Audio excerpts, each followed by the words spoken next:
아침에 나로 주의 인자한 말씀을 듣게 하소서. 성도 여러분 안녕하세요. 수요일입니다. 오늘도 하나님의 은혜가 여러분들의 삶의 자리에 가득하기를 간절히 소망합니다. 말씀 한 국 봅니다. 욥기 7장 1절부터 10절까지의 말씀을 제가 봉독해 드립니다. 이 땅에 사는 인생에게 모든 노동이 있지 아니하겠느냐? 그의 날이 품꾼의 날과 같지 아니하겠느냐?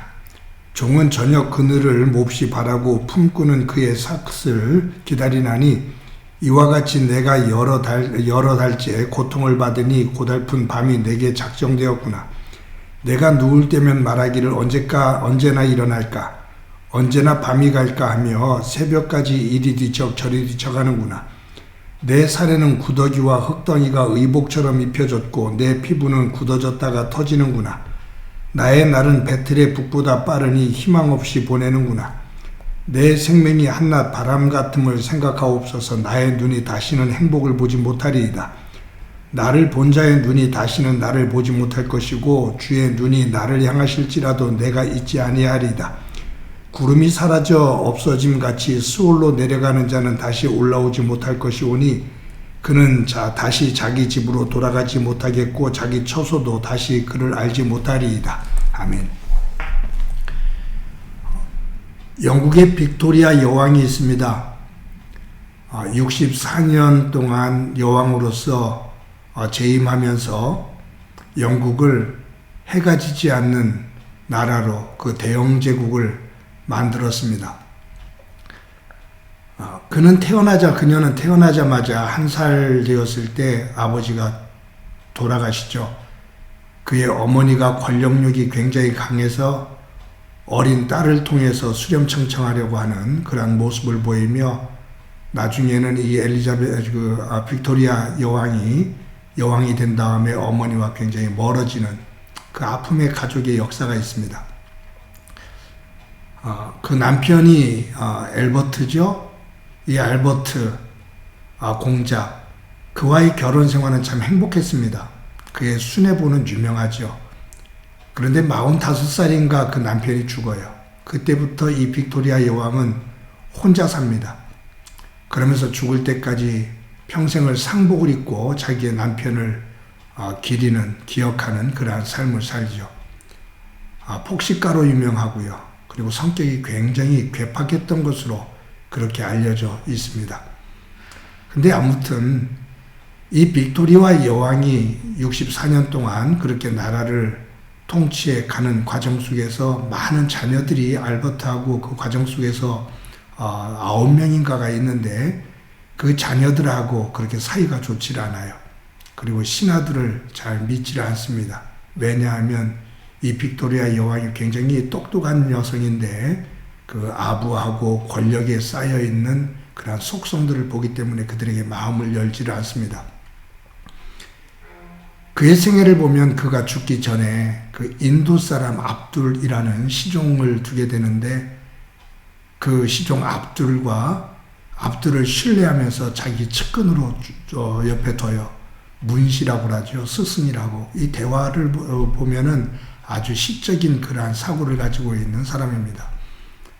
말년에 그와 마음을 열어놓고 친구처럼 그렇게 지내요. 압둘도 이 빅토리아 여왕을 최선을 다해서 섬기죠. 마지막 죽음의 순간이 다가올 때 이 빅토리아 여왕이 자녀들과 모든 시종들을 다 물립니다. 그리고 압둘을 들어오게 합니다. 그래서 압둘과 마지막 대화들을 나눠요. 그때 이 빅토리아 여왕이 압둘에게 이렇게 말했다고 하죠.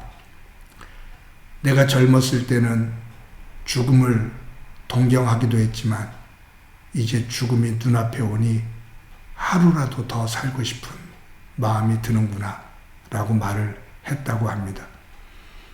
여러분, 사람의 마음속에는 죽음에 대해서 두 마음이 있는 것 같아요. 어느 순간에는 담담하게 그 죽음을 맞이할 수 있는 마음도 있지만 또 어느 순간에는 그 죽음에 대한 막연한 두려움 속에 쌓이기도 합니다. 우리 마음속에는 두 마음이 항상 상존하고 있어요.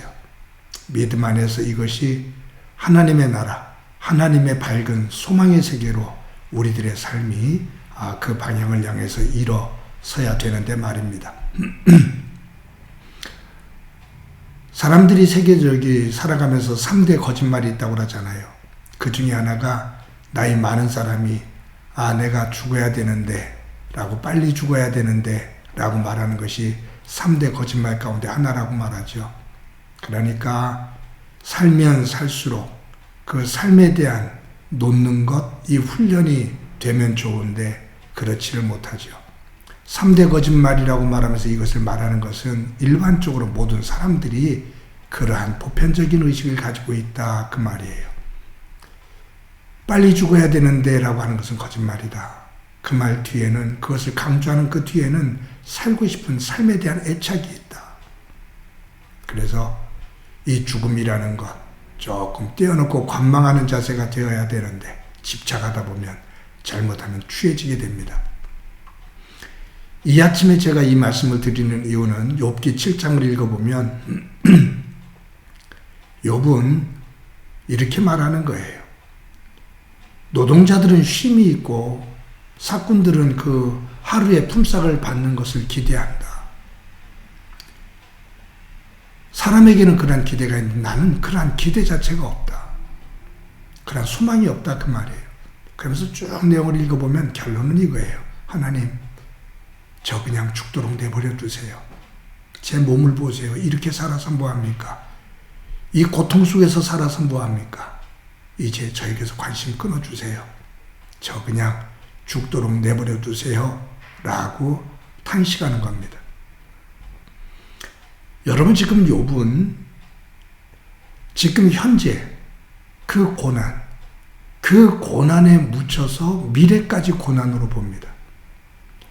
현재의 두려움을 가지고 미래의 두려움을 봅니다. 근데 욥기 전체를 보면 욥이 현재 두려워할 때 하나님은 그 욥이 미래조차도 두려워하는 그의 모습을 보면서 하나님은 그의 미래를 희망으로, 축복으로 예비하고 계시다라는 거예요.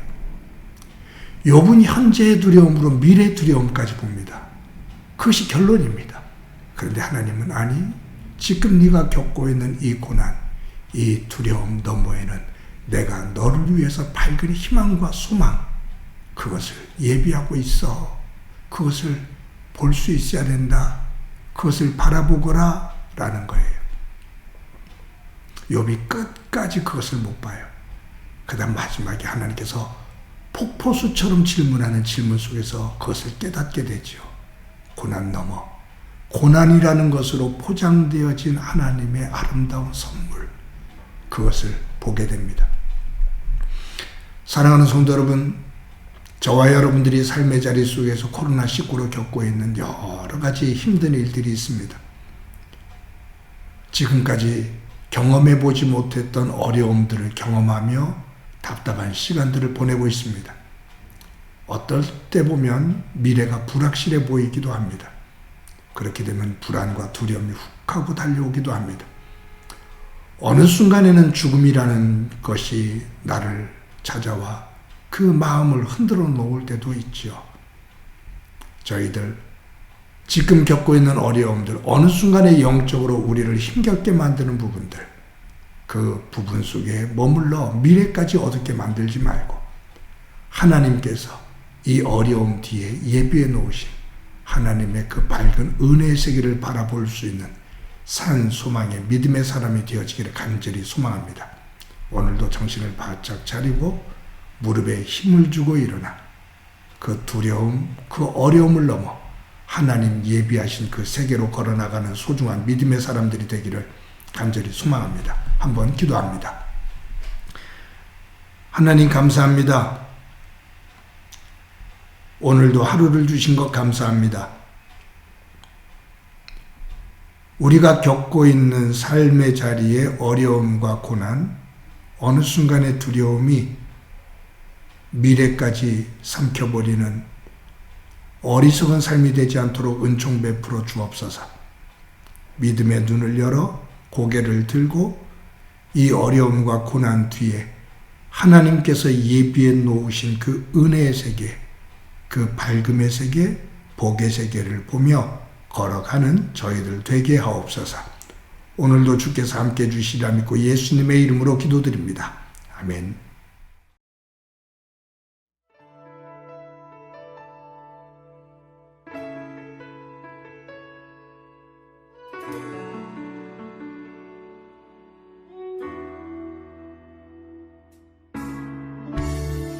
모든 상황 속에서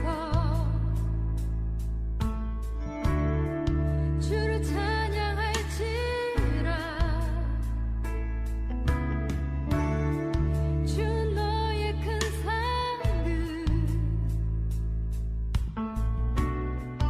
큰 도움이시라.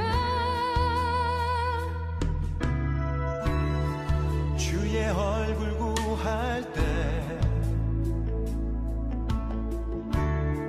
주의 영을 부으사 크신 사랑 안에서 주를 보게 하소서. 내 영혼이 확정되고 확정되어 싸우니 믿음의 눈 들어 주를 바라봅니다. 내 영혼이 확정되고 확정되어 싸우니 믿음의 눈 들어 주를 바라봅니다.